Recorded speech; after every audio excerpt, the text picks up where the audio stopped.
Gemara and Beitzah Daf Chof Chas. We're learning for this month. The month of Tishrei has been generously sponsored as the Chosru Hashlema for Shlema ben Yutim Tashem. He should have a continued recovery as well as the Choshidov where Shalchaim and the Versh Yemirim Bas Rizal Gidol Shaydel Eser Bas Shoshana Malkel Yom Mordechai ben Davachendel Eser Gidol Bas Davachendel. They should have and find their zivug very, very quickly and with clarity, as well as the Chosru Hashlema Shal Yosbin and your afraid of men of Chaim Yisar Shalom Sivir Reizal Zar Bas Kanendel Ita Basim Bas Chayisay Yisrael Menendel Eres Vet Shalei Shom Bas Nami Bas Shavikar Shalchan Shmo Ben Zil Din Ben Reizal Mulkel Chayab Asmina Adinina Bas Shenemes Very Road and Chalas Sunas Elur Got Shem Nafsal Yishim Bechlaster Besoich Ashar Chayle Yisrael. We pick it up on the top of Daf Chof Chas, and we work towards the end of this third parak. We hope to get the shir up a bit earlier for those who like to go into the Yantiv Simchas Torah. What greater is chas, those who get to learn the daf together. Hopefully we'll be able to get up early enough that everyone can prepare accordingly. Says the Mishnah of Yehuda, Imer Sheikul Adam Basar Keneged HaKli Keneged HaKaipetz. If someone is weighing meat on Yantif, you weigh it against the utensil, you weigh it against a cleaver on Yantif. It says the Chachamim Mashkicha Mekaf Maznayim Koleker. No, you're not allowed to use a scale. Already by putting the meat on a scale, that itself has a stigma of Uvdin the Chol, that's the stigma of a weekday, of a business activity, and that is not allowed, says the Chacham. So if Yud allows you to use the scale in a bit of a abnormal way, we'll call it, but says the Chachamim, even that is not allowed. Asks the Gemara, Michael Iker, what do the Chachamim mean? You can't use the scale at all. Amar Rav Yehuda, Amar Shmuel, afilu lishamrei min achbarim. You're not even allowed to use to put the meat on the scale to guard it from the mice. Basically, Rashi over here explains. We'll take one moment, even though it's a long daf, to look at Rashi. You can't even use it to keep the meat away from the mice. Meaning, the scales were these hooks. So there's two reasons you would use a hook of a scale. Number one is to weigh food. Number two is you wanted us to hang something up high so the mice can't get to your meat. Says the Gemara, even to use the scale for a completely random usage, just to use it to hang your meat on for something completely different, still the usage of the scale itself, that is a weekday of business activity, and that is not allowed to be done. Amar Ravidi Baravin, says Ravidi Baravin, Vudetalia Bitarita, that's only if it's hanging from the ring that holds the scale, because then it looks like you're trying to weigh meat. But again, if it would be a scale that would be at some level not within the exact normal way of weighing, then perhaps it would be allowed. A Tabach Uman, a professional butcher, is not allowed to weigh meat in his hand. He's not allowed to weigh meat in his hand. Again, another statement of Yehuda Shmuel regarding doing business and giving out meat, etc., distributing on Yantif. He's not allowed to weigh meat in water on Yantif. Again, all different activities that look like one is doing business on Yantif. You're not allowed to make a handle in a piece of meat. You make a hole in the piece of meat to help the person who can carry it back home. Again, it's his answer for the exact same reason, like we keep on saying. Rashi over here points out, because it looks like a weekday activity. Says the Gemara, Amar Ravina, Ubiyada Shari. But to make it with your hand, that is allowed again, because it's a bit of an abnormal way of doing it to use your finger, and therefore, Linko Betzboi, Rashi says, because it's not the normal way of doing it, and therefore it does not look like you're doing business. Amar Ravuna Motalas Simin Bas, you're allowed to make a simin, a famous Gemara for the Gemara about Metzia, says Ravuna, you're allowed to make a simin with your meat. As for example, says the Gemara, Ravuna Mechatla Tlasa Karnasa, he would make a triangle shape with his meat. Rav Chia and Rav Shimon Barabi Shoiklin Mana Keneged Mana Biyantif, they would weigh one portion opposite another portion on Yantif. Says the Gemara, Keman, whose opinion are they going to, allowing them to weigh meat against meat? Like your Rav Yehuda, like your Rabbanan. Rav Yehuda allowed you to use a scale even with utensils. You don't have to use another piece of meat. Can I get a kli in? Can I get me that chrini loy? Sounds like you're only allowed to use a kli. And Rashi again points out the same thing we keep on saying. Says Rashi, why? Because during the week that's not a normal thing, but to weigh one portion against another, that might be normal. Again, so the basic item we have to always try to take care of is making it abnormal. A normal way of weighing would not be allowed. So it's not like Rav Yehuda. And he The Rabbanan said you're not allowed to use a scale at all. So whose opinion is this, saying that you have to weigh one thing against the next? Answers the Gemara, Inu Davik Rav Yeshua. He's going like the opinion of Rav Yeshua, the Tanner of Yeshua, Aimer Shoiklin Mana Kenegin Mana Biyantif, that Rav Yeshua holds you weigh one portion against another portion. So you're right. It's not Rav Yehuda, it's not the Chachamim. It's the third opinion of Rav Yeshua.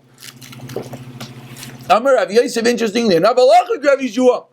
Why? Because there's another Mishnah. And as much as our Mishnah has Rav Yehuda and the Chachamim, there's a Mishnah in Bechayros like the opinion of Rav Yeshua. The Tanah we learned in the Mishnah. Psulei HaMikdashim and also Lahektish. We have Psulei HaMikdashim. Their Hana says that the Mishnah over there in Bechayros goes lahektish v'shoiklin mana keneged mana, and of course that's the part that we're looking for, that you weigh one portion against the next b'bachar in a bachar. So what do we see? We see it's just like when it comes to bachar, which you're not allowed to get benefit from, you're allowed to weigh one portion against the next. So too says the Gemara Zaraya, you'd be allowed to weigh one portion against the next on Yom Tif. But Amalei Abaye, 1 second. So again, we're bringing a raya from a disqualified offering, Psulei HaMikdashim, from a bachar, you can't get benefit from, and just like there you could weigh one against the next, so too by us. But says Abaye, 1 second, it's because there's no bizayin, there's no disgrace, that's why you allowed it. By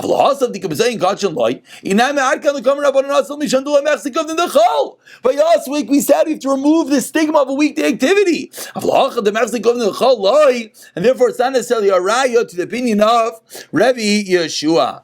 Says the Gemara, 1 second, is this to say the Kapti Adadi? It sounds like from the story that Rav Chia and Rav Shimon bar Rebbe had issues with each other. They were makbid on each other. Says the Gemara, 1 second, but there were the 7 fish that one time came to the Rebbe's house, and 5 of them were found. The fish disappeared, and all of a sudden in the house of Rav Chia you found the fish. Rav Shimon bar Rebbe, and he wasn't makbid. So says the Gemara, it can't be that was the story. So Papa, you're right. Now you have to switch up the names. Rav Chia, Rav Yishmael, Rav Yesi, Rav Shimon, Rav Bar Kapara. Basically, the Gemara just proves that it couldn't have been the people that we had in the story, and rather we have to switch up the names in order to make it Tanoim that could potentially have been one to have argued with each other. Says the Mishnah, continuing that which is allowed in Yontif.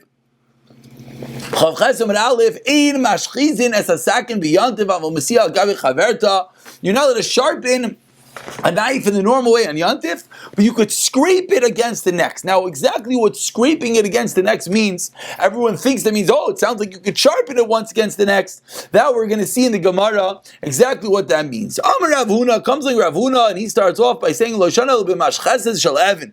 The Mishnah is referring to a stone sharpener, a whetstone literally. Aval mashcheses shel eitz, when it comes to a wood sharpening board, that's mutter. And I'll just give everyone a little bit of an overview. We're now going to have many different opinions, many different lishoines, many different ways of learning exactly what is the precise case that's forbidden and allowed in the Mishnah. Is it a stone? Is it wood? Is it one against the other? Are you cleaning the knife? Are you sharpening the knife? There's going to be multiple variables like we just said, and that's where we're going to have to figure out what is allowed and not allowed in the Mishnah. So Ravuna points out that the din in the Mishnah is by a stone.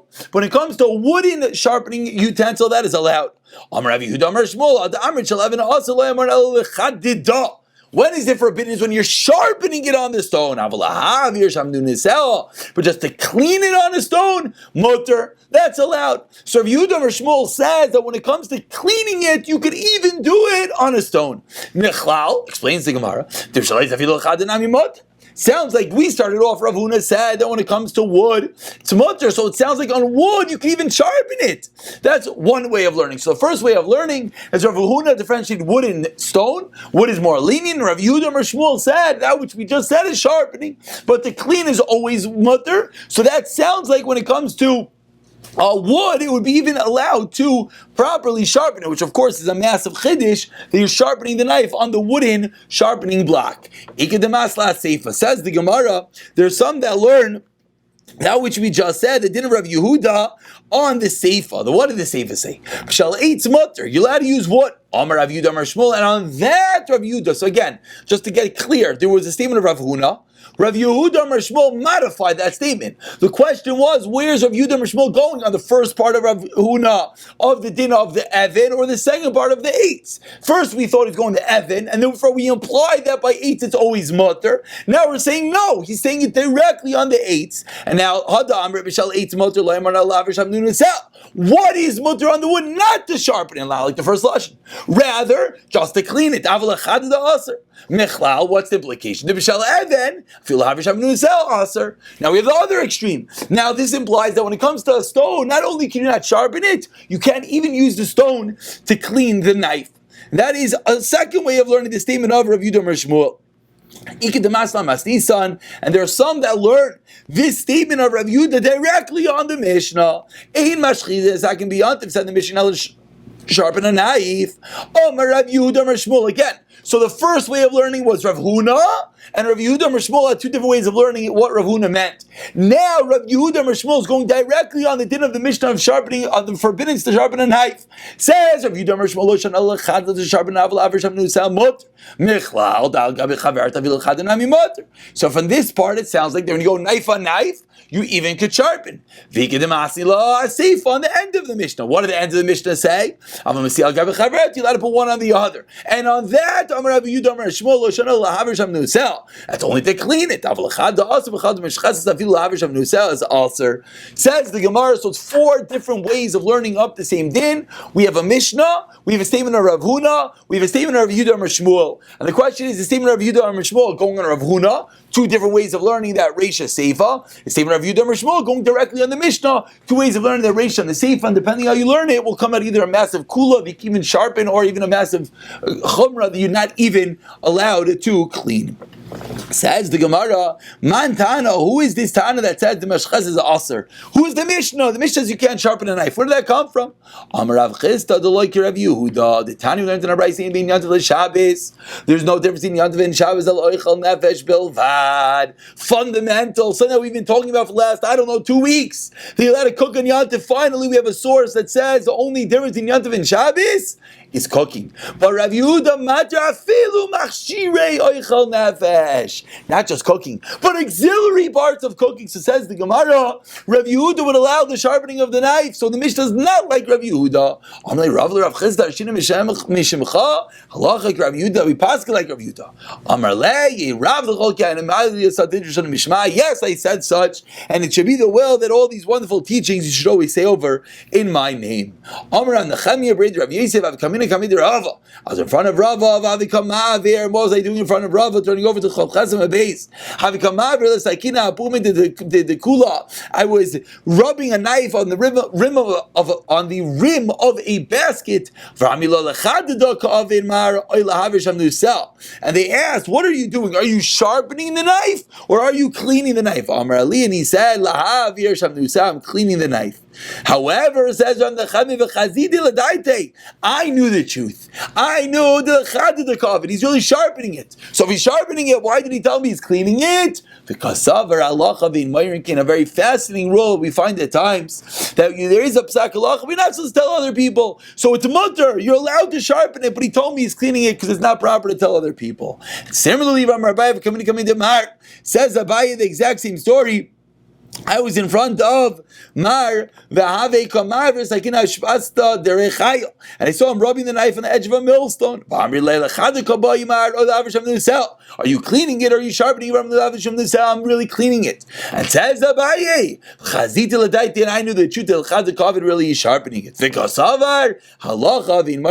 not supposed to tell other people. So that is the fascinating sugya of cleaning versus sharpening. Seemingly there is makom, we'll say, to be makel to clean, not like our Mishnah said, like the opinion of Rav Yehuda, machshirei oichel nefesh. It's a preparatory stage of the cooking process. Says the Gemara Bayalu, about 12 lines down. First one is Cain, a bit of a digression within the sugya of knives.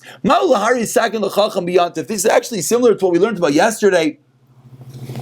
2 days ago, we learned about showing a bachar to a mumcha to paskin, whether it has a mum. Now we know that when you shecht, the knife has to be perfectly smooth. So you have to show the chacham to paskin that the knife is perfectly smooth. Are you allowed to show the knife to chacham and yantif? What's the status?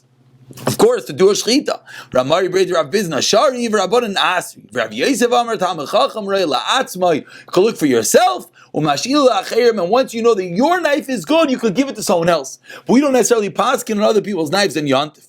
Rav Yosef Sakin Sha'amda Mutal Chada B'Yontif. Says Rav Yosef, if a Sakin Sha'amda became dull, you're allowed to sharpen it. V'hani Mili says Rav Yosef. Havi Deposka Agav Dochka. It's when it still has a bit of sharpness, not completely dull. If it's completely dull, then it would be a tircha yisir, it would be too much to sharpen it. But if it's a bit sharp and just want to make it sharper, that would be allowed. Rav Chizda v'tem Rav Yosef echad sakin shenivka v'echad shvud shenir tzam v'echad gripas tanur v'kirayim b'yantif. Three different cases Rav Chizda darshan in front of Rav, or some say Rav Yosef. Either a knife that came nifkam and had a nick, or a shvud shenir tzam, you have a spit that the tip broke off, or you have a gripas tanur, or you have an oven or a double oven, a kirayim that you're shoveling on yontif. Banu l'machlekes Rav Yehuda v'Rabbanan. This is machlekes. What's the machlekes? The Tanya we learned in a brayso. Ein ben yontif l'Shabbos alech nefesh b'lvad. This should sound familiar. We had this a moment ago. The only difference between Shabbos and yontif is cooking. Rav Yehuda matir afilu machshirei echel nefesh. He's going to allow all these other items which are more in the auxiliary stage. Even for Rav Yehuda, will allow them when it comes to shoveling out the oven, when it comes to fixing the knife, etc.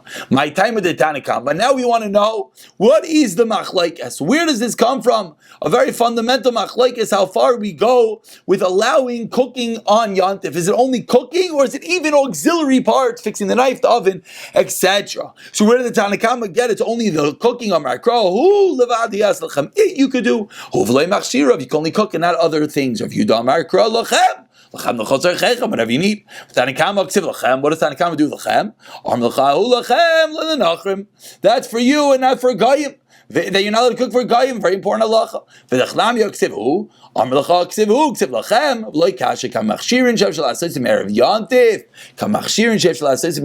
concept that you've already seen, that of course something that you could have done before Yantiv and you didn't, it's always more chamer. So says the Gemara, Rav Yehuda will admit, if you have a preparatory stage, let's say a knife that you could have sharpened that you didn't, then even Rav Yehuda will admit that it cannot be done on Yantiv itself. Omar Rav Yehuda, Amar Shmuel, finishing up today's daf, Shvud Shenirtzaf. You have this spit that it was bent. You can't fix it. You can't strain out the spit. Pshita, of course not. Says Marloi. You can just do it with your hands. What's the big deal? Still, it's not allowed. Similar halacha. After you roast meat on your spit, you can't move the spit. The spit itself is gross. There's no usage. It's muksa on yantif. Rav Ada bar Ava Amar Rav Malkiyoi said in the name of Rav Malkiyoi, Shamtei Mediach B'Karen Zavis. No, you're allowed to put it in the corner. You're allowed to move it away. That's when there's a kazayis of basar on the spit. That's when you can put it away. But the spit by itself, that would be muksa. No, you're still allowed to move it. Why are you allowed to move it? It's a spit. That's muksa. It's gross. Why are you allowed to move it? There's no usage. Says Ravina. Just like if you have a thorn in Rosh Hashanah, such an important halacha in Hilchos Shabbos. If you have a thorn, you're allowed to move it even though it's muksa. So too says Ravina, if you have a spit standing in the middle of everywhere, it's dangerous, you're allowed to move it. And this is important because let's say you have a broken glass bottle on the floor. So broken glass shards have absolutely no usage according to all opinions. So seemingly it would be muksa. But of course, that would be a case of a kites Rosh Hashanah, someone's going to step in it and hurt themselves. Perhaps if it's only adults there and people just move to the side, maybe it would be different, but if there's any chashash, you'd be allowed to even pick it up with your hands, but you're moving muksa. Correct. But a kite rishas rabim, you're allowed to move in order to prevent the damage. If we have a shvud shepachais that became dull, or we have a gumais. 1 second. These are different cases. One more time. Amar Rav Chinna Brei Dirav. Ika shvod shvachais v'gumais ramalkiyoi blurius ramalkiyoi blurius if ramelka ugvina ramalkiya. there were two different Amoraim, Rav Malkiya and Rav Malkiya, and we weren't sure which one said which halacha. So Rav Chinna, Braid Rav Ida, is pointing out which one said which. In the case of the Shva, the case of Shvachais and Gumais, that was Rav Malkiya. The case of Bloiris, the case of Eif, and the case of Milk Gvina, that was Rav Malkiya. And Rav Papa Amar comes on Rav Papa and he says, Masnitin umasnita Rav Malkiya, Shemaitza is Rav Malkiya. If you see Manichari, remember it, Masnitin Melchasa is like a queen, my Benayu, Shvachas, that's the difference. And again, the Gemara is just concluding. Of course, the Gemaras used to not be written down, so they had to find ways to memorize everything. So they were just trying to show which was Rav Malkiya, which was Rav Malkiya.